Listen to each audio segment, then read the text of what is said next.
Now, ladies and gentlemen, it gives me great pleasure to bring our next speaker to the stage, truly a pioneer. And as you know, Elvis has been promising full self-driving ride, autonomous ride from coast to coast since like, I think 1980.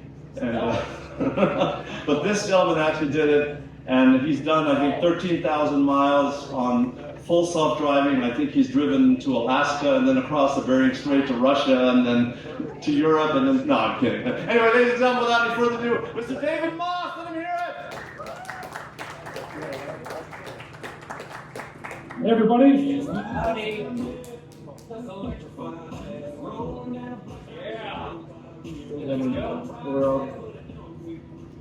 So I'm David Moss. We have a big slideshow today. We have a Q&A after, like Landon of the West mentioned. 14.3 or any FSD experience. We're happy to talk about it. But just talk a little bit about my story. If you go to the next, I guess it's hard to see. Maybe you can see hopefully better back there. But the main reason I'm here, of course, I get to talk about my 15 minutes of fame. Excited to do that, but more talk about accessibility. My father, he's completely blind, so kind of the message, it's one thing that we're gonna, live in this world where we can all text and drive, we can all sleep and drive, but I really think the regulators. Are we still? You're good. Okay. Keep hearing the feedback, but maybe that's just me. But about the regulators, all about accessibility and such. I think that's. I got it. Go. There you go. In the middle, away from these big speakers. There you go. First. That's better. Yep. So again, talk about the handicap nature. So we have CyberCap going out with braille buttons.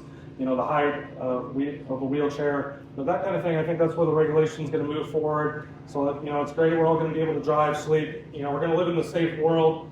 They talked about 40,000 people, dying a year. Landon mentioned like his teenage son. I was going to, talk about myself being a dumb teenager. Driving double over the speed limit, racing with my friends. Everything. Can't believe I never ended up in jail. Hopefully, maybe compare some of that, drunk driving, and the rest. Want to move on, but my story kind of starts 8 years ago, actually, this week. In my kind of job selling LiDAR, I moved down to Phoenix, Arizona from Seattle, which I currently live in again 8 years ago this week. So that's kind of my journey. And over these past 8 years, I've traveled 1,400 nights in a hotel. That's 48% of the time. So I've been all over, do a lot of organic driving, 60,000 miles a year. That's kind of the whole thing, self-driving that moves me. I can't keep up with you. That's how I would recommend it.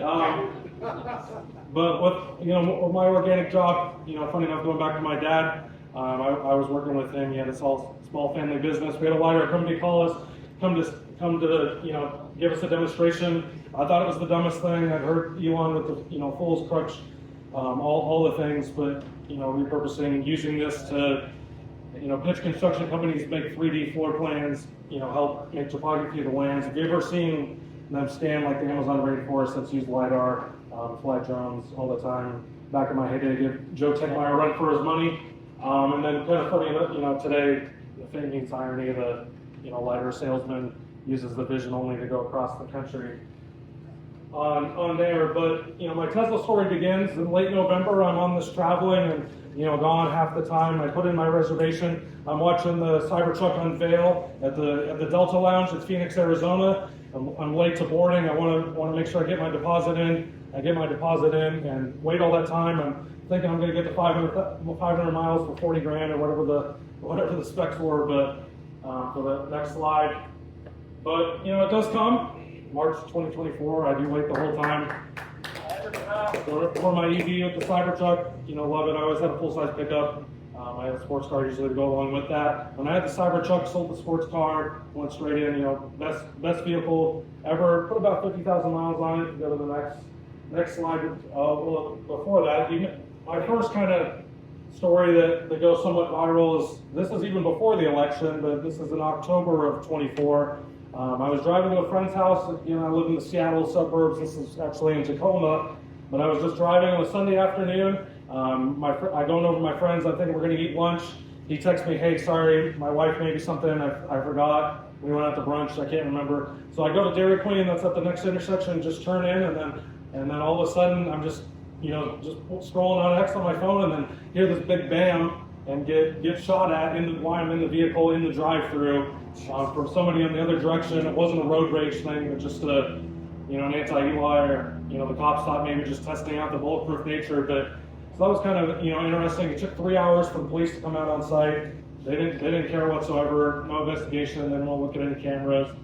But super lucky on there. I mean, it was shot at the passenger window and at the angle. I mean, it was right at me. It would have gone right at me. So when it makes the big kaboom, I thought it was the sunroof that cracked on X. I saw the day before somebody's very early foundation Cybertruck just maybe the what do you call it, the tin or whatever wasn't installed. So I thought it was that, and I had glass come all over me. But then I look over to the side, see the big mushroom effect, whatever that's called, with the bullet, and I think, oh wow, somebody must have thrown something at me. I turn on the cameras, nobody's around. I thought somebody threw a rock or something. I was right close to an intersection, and then so I go through, take from my meal. I know this is going to be a long afternoon, and then go outside and see these little tiny bullet holes. So I got shared on X. I think my Rager truck, he goes by. So that was kind of my really forte going back into X, seeing that and interacting with you all. That's wild. Glad you're okay, man. Thank you. And then glad I'm okay too. So my story, kind of going back to my Model 3, we'll talk about in a moment. But having way too much fun in August of last year, off-roading with a guy named Ogre. Dennis is his name. He goes by Ogre on X. He's a big prolific Cybertruck off-roader. He had the what do you call it? The off-roading kit, the armor. Terrestrial armor. The terrestrial armor. That's what I was looking for. So testing out with him, and then going on there, but just with my ego getting the best of me. I'm a young man, 28 years old, and this old man was kicking my ass, and I was getting pretty pissed about it. And so it started to fall a little too close, and the dust gets in my face, and I can't determine there's a 90-degree turn and go right off the ledge, down 15 feet, run over 7 or 8 little small trees, and end up in a big tree, as you can see. So that's my deal. It's August of 24. I know the tax credit's ending. If you go to the next slide. And so why I'm working now with the insurance company, which ended up being my lucky day. I was on US Forest Service Road, which is technically a public road. So I ended up getting paid out. That took a couple months. But I bought this Model 3. They had a promo, 4 to 3, you bought a Model 3 in cash. You got 12 months of free charging. So somebody like me, that's a $7,000 or $8,000 promo I'm on pace for. So I was like, okay, I'll ride the Model 3 out for the year. I miss my Cybertruck immensely, but I like that I don't have to charge it half as much now, and it's for free. But this is the car comes in. This is on September 20th. I purchased it, so right at the very last minute, right before the deadline closes. Next slide, person. And so with that, so I wrecked my Cybertruck. My life's all new. I break up with my fiance all within the same 7-day period. Not in my personal life. So I have this big change in everything. I'm living in my apartment. I hate alone and being alone there. My lease ends, and I'm like, I'm just gonna live on the road. So on October 28th, I leave home. I'm gonna go on this big road trip around our great nation. And told my family I'm gonna be back on Christmas Eve.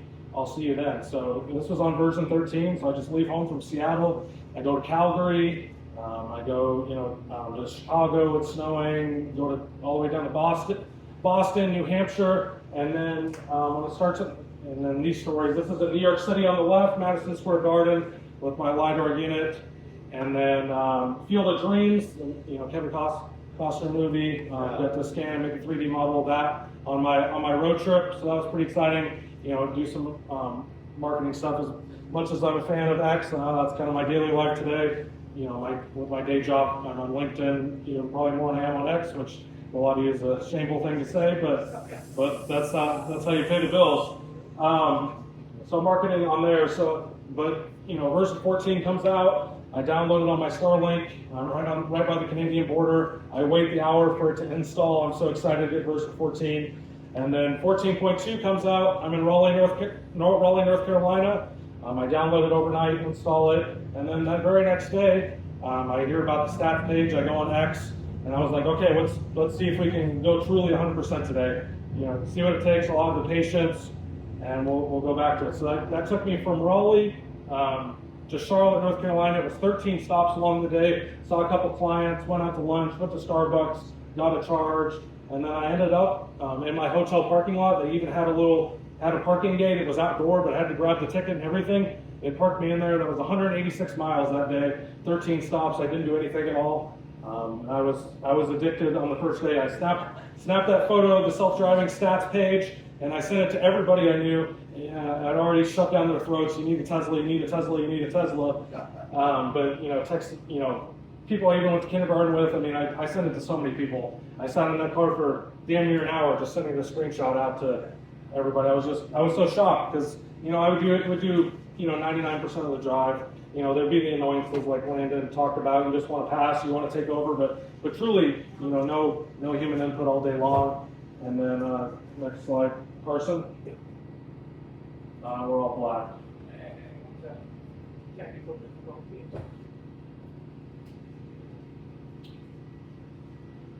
So we get to Charlotte, whether it's going to there. I'm just so excited. I guess I do fly home for Thanksgiving at that point, but I'm still on the road. And then started to post about it.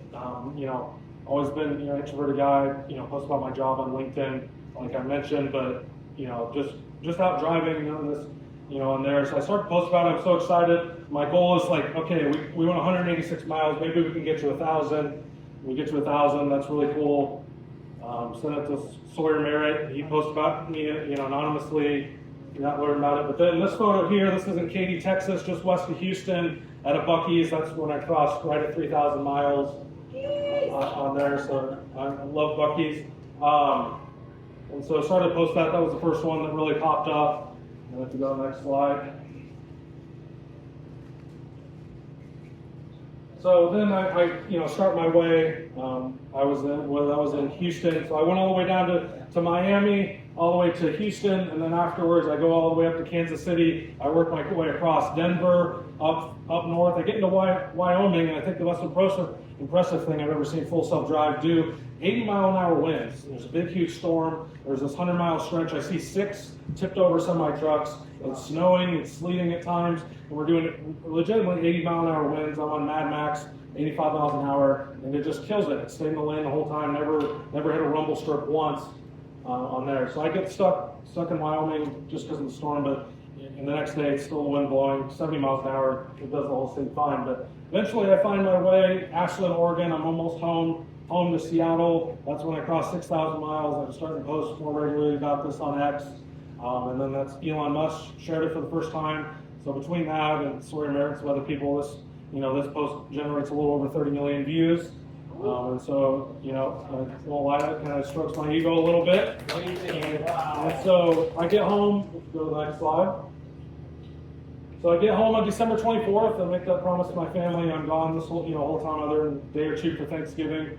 Out selling, making this year-end push. I get home, 6,550 miles, haven't touched the wheel, excited to have all this traction going. And then I start to think, let's keep going. People had started to ask about the coast to coast and stuff, and I was like, okay, I'll try it. And I knew if I could. I thought what really was going to be the big story was in that time period I get to 10,000 miles intervention free, which more or less is 3 coast to coast. But I was surely mistaken on that. So I leave on December 26th. I'm home for 2 days. I say, screw it. I know my last week of the year. For those of you in business to business, in between Christmas and New Year's is dead quiet. It's basically vacation. So I leave on the 26th. I head down to the Tesla diner in LA. I get there on the 28th, about 2 in the morning. I charge up in the middle of the night. I eat my overpriced food. That's good, but if you haven't been, it's a fun experience. But it's kind of like going to Disney or amusement park. It's more for the destination than the food. So we leave there, charge in the middle of the night. If you go to the next slide, this was my route here. Go across on I-10 up through 40. So I am working my job. I have a long range, new Model 3, so 360 miles. EPA rated, but I do take 30 stops along the way, which is crazy. But I'm stopping to do emails, calls for my job. I'm still having to pay the bills.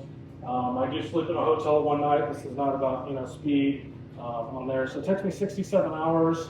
So I took a nap like I mentioned, I left the diner at 2 in the morning. I take a nap at the Indio, California, Palm Springs area. Stop, take a nap there. I have a home in Phoenix where lived most of my adult life. I'll take a nap there for 3 or 4 hours. I get to Albuquerque that evening. I sleep overnight. And then from Albuquerque to Memphis, Tennessee, I just drove all the way straight through the night. I started to post about it more on the Tesla AI account. They reshare one of my posts in the middle of the night. I was in Amarillo, Texas, also at a Buc-ee's, and I get so excited about that I was like, okay, we're just going to keep going. We drive through the night, get to Memphis, finally take a nap there. Next slide, person. Next slide there. But along the way, the one stop to mention is the Santa Rosa, New Mexico, and why I would recommend all of you to always listen to the trip planner. So like I mentioned, I stayed the night in Albuquerque. I had 50%-ish battery. I have free supercharging, so I wasn't worried about finding a hotel with level 2 charging. So when I wake up in the morning and leave, it tells me to go to Albuquerque. It says you should probably charge for 5 minutes and keep on going. And I, play the game on the screen, and it says I can make it to Santa Rosa with 3 or 4%. I say, okay, we're going to do this. It's a V2, so what? We'll go there. It'll be fine. I don't really want to stop, literally 10 minutes into my day. I want to get some traction, have some lunch.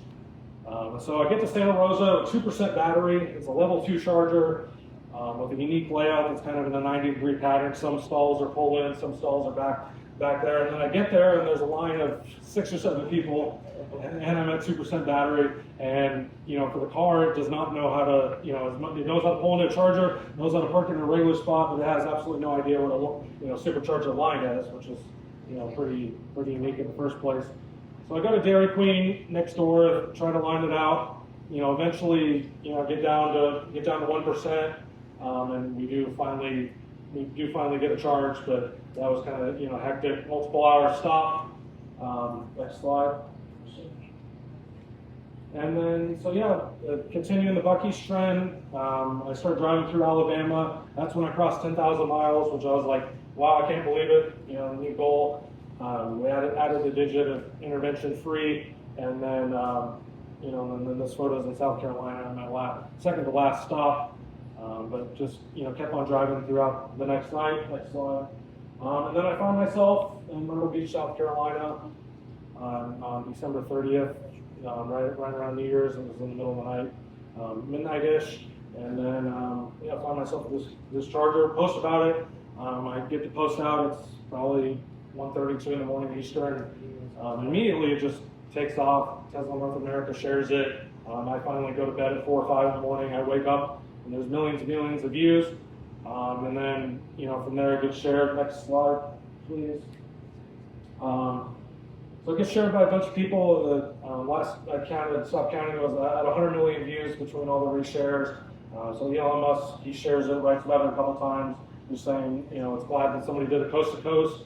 A customer wasn't Tesla internal. Ashok, the current head of Tesla AI, he shares it. He makes the funny comment about me being a LiDAR salesman. Can't believe it's true.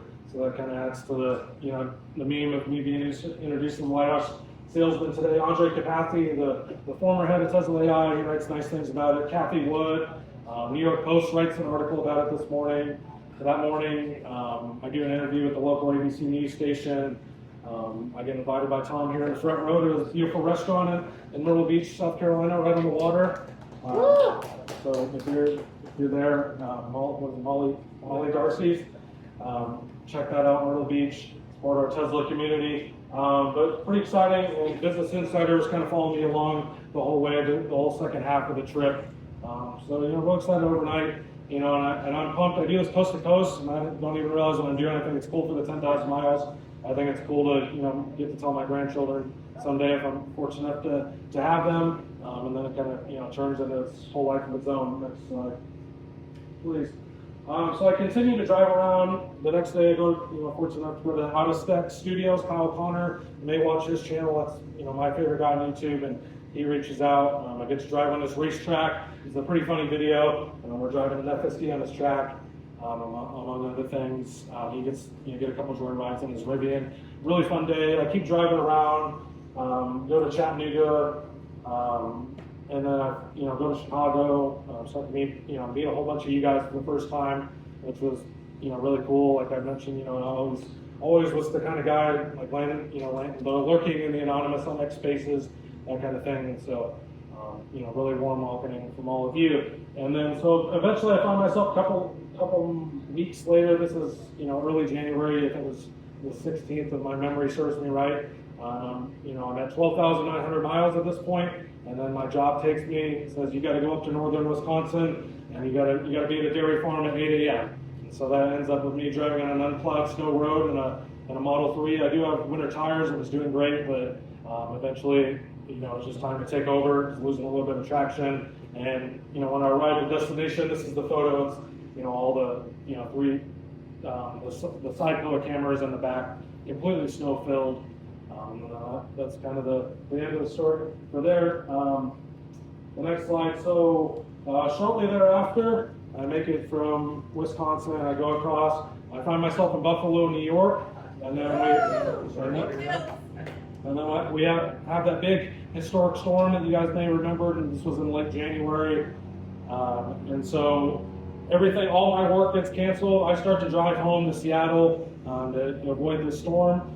And then I saw everybody on X start writing about the unsupervised robotaxis in Austin. I say, that sounds pretty damn exciting. I have 5 days off.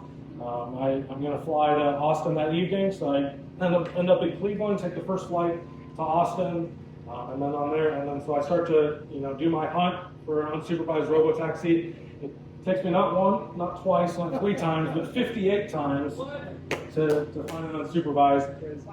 So I got to go because of the storm, but then they weren't running unsupervised because of the storm. So that was the reason it took so long. Today, if you go to Austin, you can get one on your first try, no problem. On there, but I get to Austin. I have somebody from Tesla reach out to me on X. They're like, hey, what's your number? They give me a call. Super gracious. Somebody like in the media relations, customer success department gives me a call. Super warm, welcoming. Thank you. Like we really appreciate all you've done. It was like the nicest phone call I've ever received. And they're like, as a thank you, we want to offer you a tour. You can either go to Giga Texas or you can go to the Fremont factory. And they're like, whenever you want to go, let us know. And I was like, well, and did you see on X? Like, I'm in Austin, Texas randomly. And he's like, oh, I didn't see that. And I was like, I go a couple times a year. I'm going to be here till Thursday. I'd love to do it. So they make something happen at the last minute. Get to go on this tour, which was really cool. Get to see CyberCab production line that was in action, and Model Y. And then afterwards on there, I get pulled aside. I know about this ahead of time, but they have a media team from California come out, and we do this interview in Giga Texas lobby. There's a CyberCab behind me. You can read about this on Tesla.com today. If you go to the Discover tab in the customer success stories, it's the newest one on there. So they interviewed me for 20 to 30 minutes. They actually asked me about being a LiDAR salesman, which I thought was pretty funny. That was the last question. But they gave me 5 minutes to prep for 5 questions. And then they wanted 5-minute answers for each question. And then they cut that down into a 90-second video or so, which we'll play here on the next.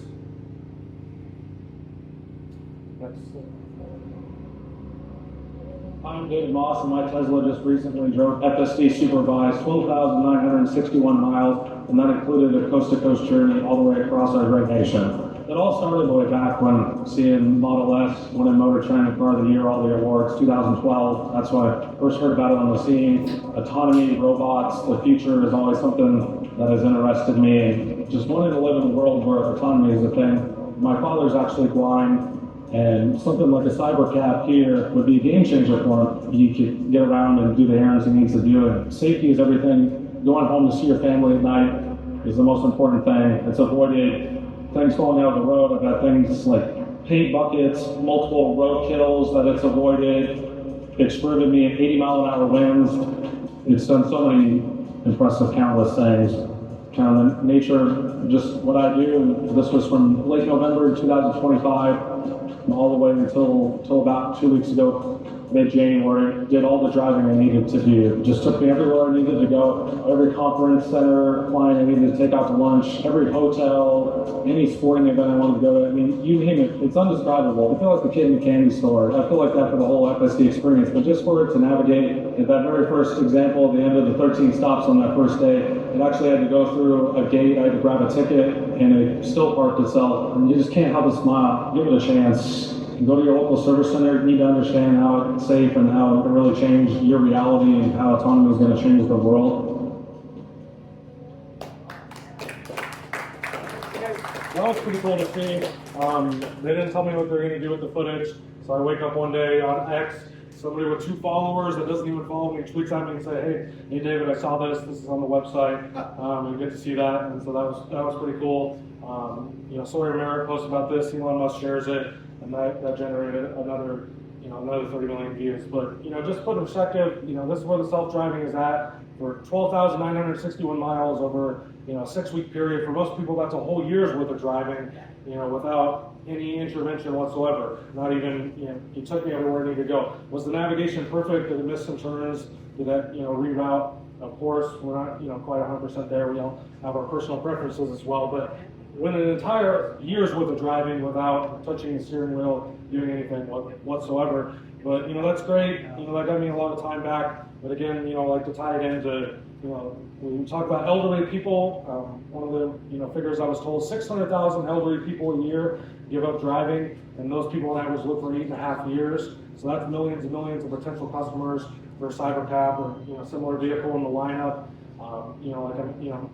You mentioned teenagers, drunk driving, you and I are we're gonna be able to text and drive, watch YouTube and drive, sleep and drive, etc. But there's so many of these use cases, people that, just never learn to drive, they have physical disabilities, mental that doesn't cause them to drive, they have anxiety to drive, you don't want to drive in downtown scenarios, nobody likes to, do the normal commute, but all these things can be fixed by autonomy.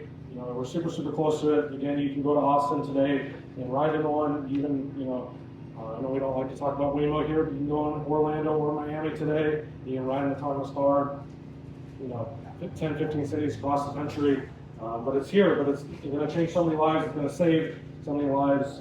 Tom here was telling me 1.4 million people a year die, automotive accidents, that can all be prevented, and so much more. But thank you all for tuning in. I wouldn't be here today to talk about accessibility, talk about myself if it wasn't for you guys tuning in. So I truly thank you. And thank you again. It's really fun. Coming here. It's great now. Getting early looks at releases. You get to try out 14.3. You get to jump in front of cars now for fun and make it a decent side living. So try it out. If you haven't tried it out, go to your service center literally here. Only 20% of the customer base in America uses it. But it's the whole reason I have it. I drive, so many miles. It is a pain in the ass to charge. I wish I could have, an ICE car again, but I purposely choose just for the self-driving. So thank you for tuning in. If you have any questions, happy to do it here, happy to do it one-on-one. But again, it's all thanks to you that I'm here today. So thank you.